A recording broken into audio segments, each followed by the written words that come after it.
Movie के starting में हम एक आदमी लोगन को देखते हैं जो वुल्वरीन है। दिखाया जाता है कि वो काफी बूढ़ा हो चुका है, तकरीबन 200 साल का, और उसमें कोई ताकत बाकी नहीं बची है। वो काफी वीक है। फिर दिखाया जाता है कि वो टैक्सी चलाता है और अब कई सालों से कोई भी म्यूटेंट बच्चा पैदा नहीं हो रहा था, तो लोगन अकेला रह गया था। तो अब लोगन भी कोशिश कर रहा है कि वो खुद को बदले और लोगों के सामने वो एक आम इंसान बन के रहे। अब लोगन एक दिन टैक्सी चलाकर कुछ लोगों को ग्रेवयार्ड लेकर आता है और वहीं पर वो कुछ ड्रिंक करने लगता है। तभी उसके पास एक औरत आती है जो खुद को नर्स बताती है। वो लोगन से कहती है कि मुझे कुछ बताना है, पर लोगन उसकी बात को इग्नोर कर देता है और टैक्सी में बैठ जाता है। तभी उसकी टैक्सी में एक बिजनेसमैन बैठता है जो उससे कहता है कि तुम्हारे पास जो नर्स आई थी उसके पास एक चीज है जो कि मुझे चाहिए। वो उसे अपना विजिटिंग कार्ड भी देता है। लोगन जब उस कार्ड को देखता है तो उस पर लिखा होता है अल्कलाई। ये एक ऑर्गेनाइजेशन होती है जो म्यूटेंट्स पर एक्सपेरिमेंट करती है और इसी ऑर्गेनाइजेशन ने लोगन पर भी एक्सपेरिमेंट्स किए थे। अब लोगन सीधा उस जगह जाता है जहाँ पर वो रहता है। उसके साथ सिर्फ 2 म्यूटेंट्स हैं।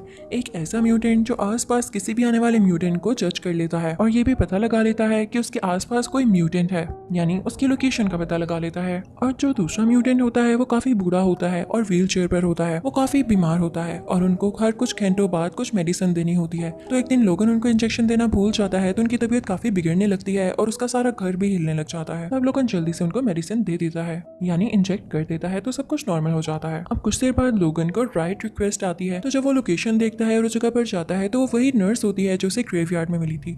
उसके साथ एक छोटी बच्ची भी होती है। तो लोगन उसे पूछने लगता है कि तुम दोबारा से, और ये छोटी बच्ची कौन है? तो वह नर्स बताती है कि ये छोटी बच्ची मेरी बेटी है, तुम इसे यहाँ से प्लीज बहुत दूर ले जाओ क्योंकि मेरा दोस्त इसे छीनना चाहता है और मैं ऐसा नहीं चाहती। इसके बदले में तुम्हें $50,000 दिए जाएंगे। लोगन ये करना तो नहीं चाहता था और उसे नर्स मिस्टीरियस भी लग रही थी, पर वो क्या करता, उसे पैसों की जरूरत थी तो वो हाँ कह देता है। अब नर्स उसे एडवांस में $20,000 देती है और उसे कहती है कि जिस जगह तुम इसे पहुंचाओगे उस जगह से तुम्हें बाकी के $30,000 मिल जाएंगे। लोगन चला जाता है। अब अगले रोज जब वो दोबारा उस जगह पर आता है तो देखता है कि नर्स को किसी ने मार दिया है। वहाँ से लोगन अब अपने घर आ जाता है, पर उसके पीछे पीछे वही बिजनेसमैन आ जाता है जिसने लोगन को अपना विजिटिंग कार्ड दिया था और वो उसे कहने लगता है कि नर्स ने तुमसे कांटेक्ट किया और तुमसे अपना काम करवाया, पर मैंने तुम्हें कहा था वो जो भी कहे तुम मुझे बताओगे, लेकिन तुमने ऐसा नहीं किया। वो छोटी बच्ची कहाँ है जो नर्स ने तुम्हें दी? आदमी को लोगन का घर चेक करने के लिए भेजता है, पर जैसे ही वो लोग सारे मिलकर अंदर जाते हैं तो वो बच्ची बाहर आती है और उसने उस आदमी को मार दिया होता है जो घर चेक करने गया था। वो लोग जाते ही उस छोटी बच्ची पर गोलियां चलाना शुरू कर देते हैं, पर वो बच्ची भी आगे से उनसे लड़ने लगती है और लोगन ये देखता है कि उस बच्ची के हाथ लोहे के हैं जैसे कि लोगन के भी हैं। अब वो छोटी बच्ची मिलकर उस बिजनेसमैन के साथियों को मारने लग जाती है और लोगन भी मिलकर उस छोटी बच्ची की जान बचाता है और उन सबसे लड़ता है और उसके बाद उस पूरे म्यूटेंट को उस छोटी बच्ची को लेकर अपने कार में वहां से निकल जाता है। अब लोगन का जो दूसरा म्यूटेंट साथी होता है, यानी वो यंग म्यूटेंट, उसे बिजनेसमैन और उसके लोग पकड़कर ले जाते हैं और उसे पूछने लग जाते हैं कि हमें बताओ कि लोगन क्या काम कर रहा है और तुम तो पता लगा सकते हो ना कि आसपास कौन म्यूटेंट है, तो तुम हमारे लिए काम करोगे। पर वो यंग म्यूटेंट ऐसा करने से मना कर देता है, तो वो बिजनेसमैन उसे सनलाइट में करता है और उसे एक्सपोज करने लग जाता है, जिसके बाद उसकी स्किन जलने लग जाती है और वो बता देता है कि लोगन अब खुद को म्यूटेंट बनने से छुपाना चाहता है। अब साथ ही साथ उसे मजबूरी समझ के इस चीज को मानना पड़ता है कि वो उस बिजनेसमैन का साथ दे। तो हम लोगन को देखते हैं जो गाड़ी ड्राइव कर रहा है। वो गाड़ी चलाते चलाते मोबाइल देखता है जो कि नर्स का होता है। नर्स ने उसमें कुछ वीडियो रिकॉर्ड कर रखी होती है। उसमें वो ये बता रही होती है कि क्योंकि अब म्यूटेंट बच्चे पैदा नहीं होते तो इस ऑर्गेनाइजेशन के लोग कुछ लोगों को पकड़ते हैं जो फीमेल्स होती हैं और इनके पास कुछ म्यूटेंट्स का डीएनए पड़ा होता है। तो ये डीएनए वो उन फीमेल में इंजेक्ट कर देते हैं, जिसके बाद वो एक्सपेक्ट करने लगती हैं और जब उनके बेबीज होते हैं तो वो म्यूटेंट होते हैं। फिर उनको ट्रेनिंग दी जाती है, पर आहिस्ता आहिस्ता देखा गया कि ये म्यूटेंट बच्चे उस तरह से रिएक्ट नहीं कर रहे जिस तरह से असली म्यूटेंट बच्चे करते हैं। तो ये डिसाइड हुआ कि इन सारे म्यूटेंट बच्चों को मार दिया जाएगा और नए एक्सपेरिमेंट्स करके नए म्यूटेंट बच्चे बनाए जाएंगे। पर ये बात जब नर्सिस को पता चली तो नर्सिस ने इन बच्चों के भागने में इनकी मदद की और उन्हीं में से एक बच्ची वही बच्ची भी है, यानी जिस बच्ची को नर्स ने कहा था कि लोगन ये मेरी बेटी है।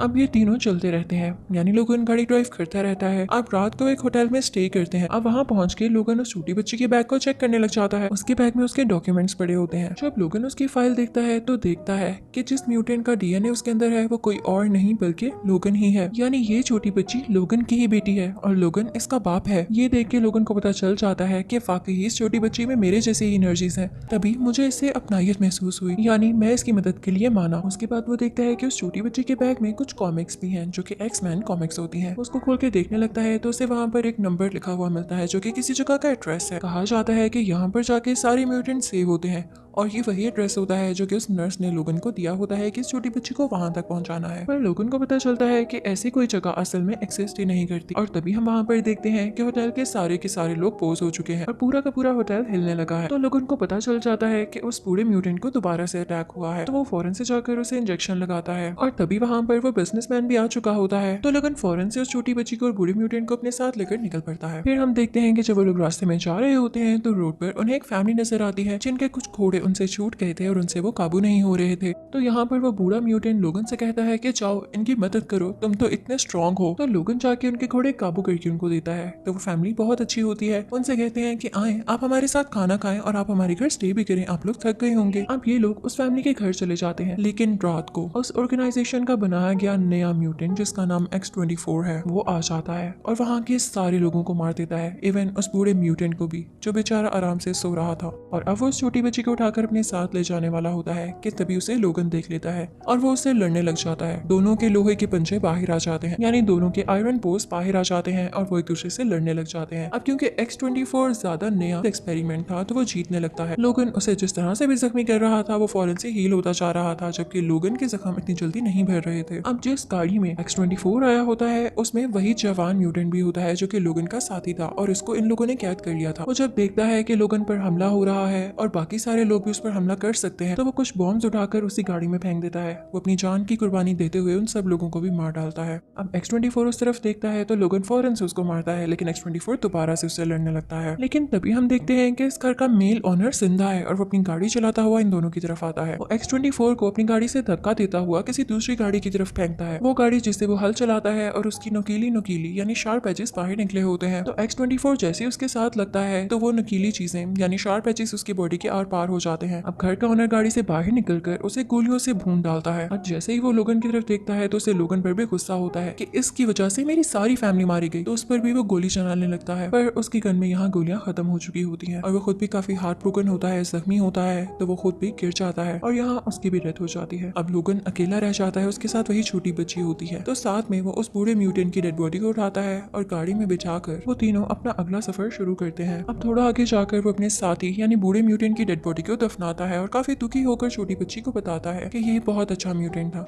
इसने सारे म्यूटेंट बच्चों को सहारा दिया था, उनके लिए घर बनवाया था, उनको स्कूल में एडमिशन दिलवाया था ताकि वो अच्छे इंसान बन सके और ये भूल जाएं कि वो म्यूटेंट है। पर देखो आज ये भी नहीं रहे। अब इसके बाद वो काफी जख्मी होता है और उसकी गाड़ी भी स्टार्ट नहीं हो रही होती। तो वो गुस्से में आकर एक शॉवल से अपनी गाड़ी को तोड़ने लगता है, पर उसके फौरन बाद वो खुद भी बेहोश हो जाता है। कुछ देर बाद उसकी आंख खुलती है तो वो देखता है कि वो एक हॉस्पिटल में है और उसके पास वही छोटी बच्ची है, यानी वही इसको हॉस्पिटल लेके आई है। उसके बाद लोगन और वो छोटी बच्ची दोबारा से गाड़ी में बैठते हैं और यहाँ वो छोटी बच्ची पहली बार बोलती है कि मुझे उस जगह जाना है जहाँ पे नर्स ने जाने के लिए आपको कहा था। तो लोगन ये सुन के हैरान हो जाता है क्योंकि ये छोटी बच्ची पहली बार बोल रही है।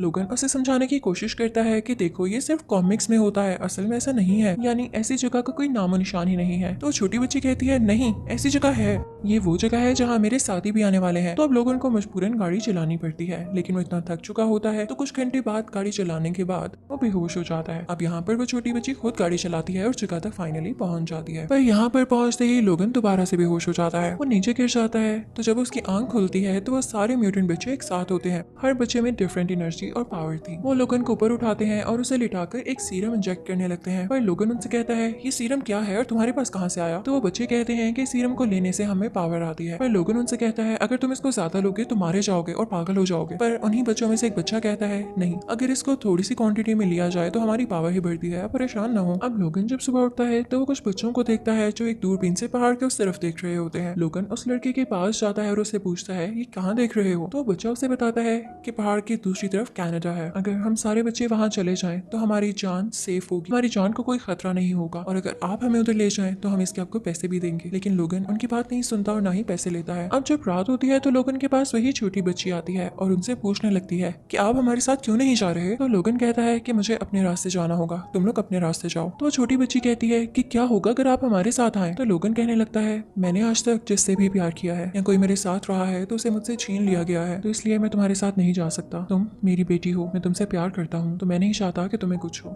तो छोटी बच्ची ये कह के वहाँ से चली जाती है। ठीक है, अगर आप जा रहे हैं तो इसका मतलब मुझे कुछ नहीं होगा, तो ठीक है। अब यहाँ पर लोगन सो जाता है और अगली सुबह जब उठता है तो देखता है कि वहाँ पर कोई बच्चा नहीं है, सारे बच्चे जा चुके हैं। अब लोगन फौरन से उसी दूरबीन की तरफ जाता है और उस पहाड़ पर देखने लगता है। वो देखता है कि बच्चे तो वहाँ पर नजर नहीं आ रहे, यानी वो वहाँ पहुंच चुके हैं। पर कुछ कार्स हैं जो उनका पीछा कर रही हैं और ये कार्स उसी ऑर्गेनाइजेशन की हैं जो उन म्यूटेंट बच्चों को मारना चाहती है। लोगन कुछ भी सोचे समझे बगैर उस तरफ निकल पड़ता है, लेकिन थोड़ा आगे जाते ही उसकी एनर्जी लो होने लगती है। तो उसी सीरम को यूज करता है जो म्यूटेंट बच्चों ने उसे दिया था। वो उसे काफी ज्यादा इंजेक्ट कर लेता है, जिसकी वजह से उसकी बॉडी में एक साथ ही बहुत सारी ताकत आ जाती है और वो भागते हुए उन सारे लोगों को, यानी उस ऑर्गेनाइजेशन के लोगों को मारने लगता है। उस पर भी वो लोग शूट करते हैं, लेकिन उसके जख्म आहिस्ता आहिस्ता हील हो रहे थे। पर थोड़ा आगे जाते ही उस सीरम का असर खत्म होने लगता है और अब वो फिर से कमजोर पड़ने लगा था। वो देखता है कि उन लोगों ने कुछ म्यूटेंट बच्चों को पकड़ लिया है और उस बच्चे को गन पॉइंट पर ले रखा है जिसने दूरबीन से कनाडा का बताया। और तभी यहाँ पर इस ऑर्गेनाइजेशन का लीडर आ जाता है, यानी इस सब के पीछे का मास्टरमाइंड जो ये प्लान कब से कर रहा था। वो एक बहुत आला डॉक्टर था। वो लोगन को बताता है कि पता है मैं क्यों तुम्हारे पीछे हूँ, क्योंकि जब तुम्हें म्यूटेंट बनाया गया तो तुम वहां से भाग गए और जिसने तुम्हें म्यूटेंट बनाया वो मेरे फादर थे, तो तुमने भागने से पहले उनको मार डाला और इसी चीज का बदला मैं तुमसे लूंगा। और सिर्फ यही नहीं, मैं उन सारे बच्चों को भी मार दूंगा। पर लोगन गन उठाता है और फौरन से उस डॉक्टर के गले में शूट कर देता है और साथ ही साथ उस बिजनेसमैन के हाथ भी जख्मी कर देता है। पर तभी वहाँ पर X-24 आ जाता है। वो लोगन से लड़ने लग जाता है। फिर यहाँ पर एंट्री होती है उन्हीं म्यूटेंट बच्चों की और उस छोटी बच्ची की